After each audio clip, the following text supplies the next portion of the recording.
About selling and sharing your work. Some of the students this week sold some paintings, and if we could just take a second to discuss that, because it does make a difference. Because some of you are probably sitting at home going, "Why am I painting? I've got so many paintings. All of the paintings that I have are stacking up behind the door in the garage. Some of your beds are higher because you've stuffed so many paintings underneath them." And so the question is, what do I do with all of these things? And do I really need to do any more? And the reality is yes, you need to do more because that's what you enjoy. What else are you going to do if you're not painting? You know, you're going to watch television, you're going to go mow the lawn. I mean, painting is one of the great things that we get to do as artists. So you want to do more, but the reality is that, you know, price might not be, money might not be the issue, but just the sheer storage of all of this stuff. So it's good to get it out there. And a lot of you first think, well, I'm not good enough. That's usually the first conversation, because when we start painting at a very early age, that's the first conversation we have. And when I teach the Power to Create class, and when I give demonstrations, this is the first conversation we cover, is that I'm not good enough. And it's a conversation that extends from when we were little kids, and it extends directly in with painting and our relationship to painting as a whole. And that is, I don't want to have anyone judging my work. And that is because at an early age, somebody told you that you were drawing a horse. In essence, you were drawing a cow. Okay? And all of a sudden you realize that somebody's going to be looking at your work, judging it for whether or not it's good or not. And so at this point, a lot of people stop painting altogether. So showing your work becomes very intimidating. We don't want to put ourselves out there. But selling your work is really cool. And as artists, we come into class and we are trying to figure out what's missing in our paintings so we can make our paintings better.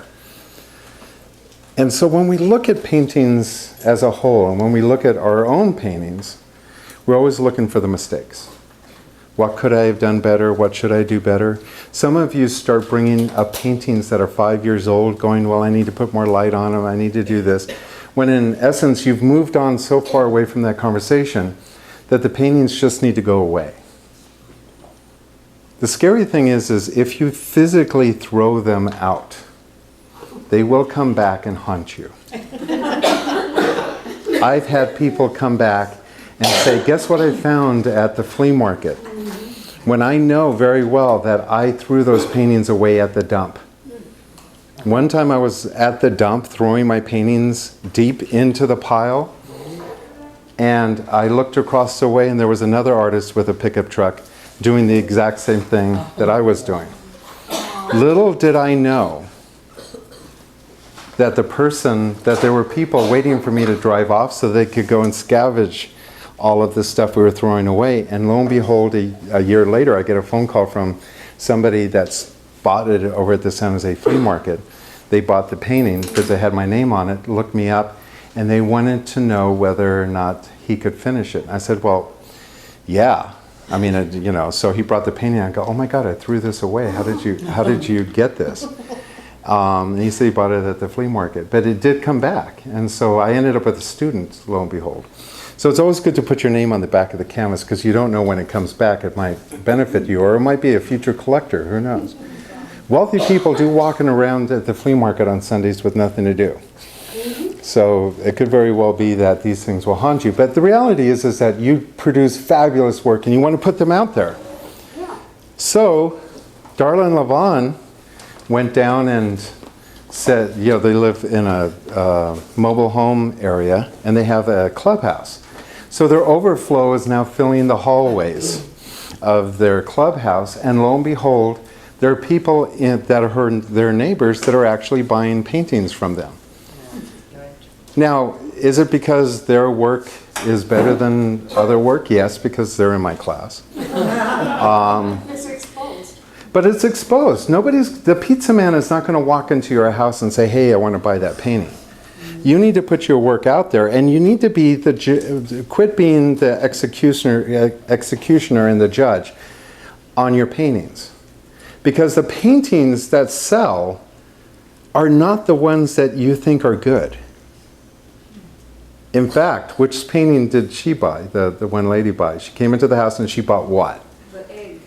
The egg shell painting. Remember the painting that we did at the beginning of all of this stuff? And I said, go home and paint eggs, and everybody went like, are you kidding? That's not a painting, that's ugly. That's the painting that sold. The painting that you thought least likely that anybody would possibly want. Who wants a broken egg, right?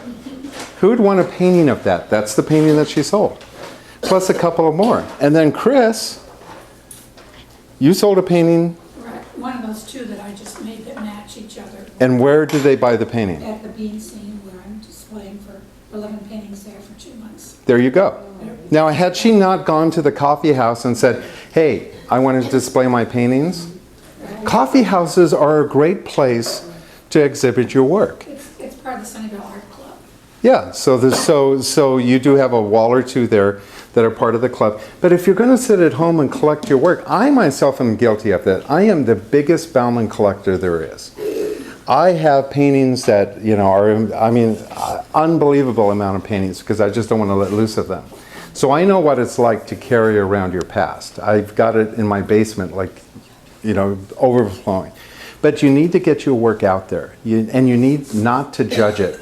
Because the buying public, as artists, we're very critical, and we're mostly critical on ourselves. But the buyer doesn't know that there's this reputation of egg paintings and how horrible it was to do that homework assignment. All they know is that it was a pretty result. And for the most part, you will find that your homework projects that you've done in class here will be the ones that people will love.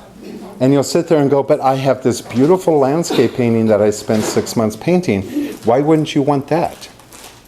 And it's because of whatever reason, you can't outguess them. They want that one. It might not be the right color, it might not be the thing. You have no idea. So even your homework assignments can be a little bit, they can be a little gem for you to work on. Okay, so get your paintings out there. She's got it hanging in her bedroom so she can see it every night. That's how much she loves it. Yeah.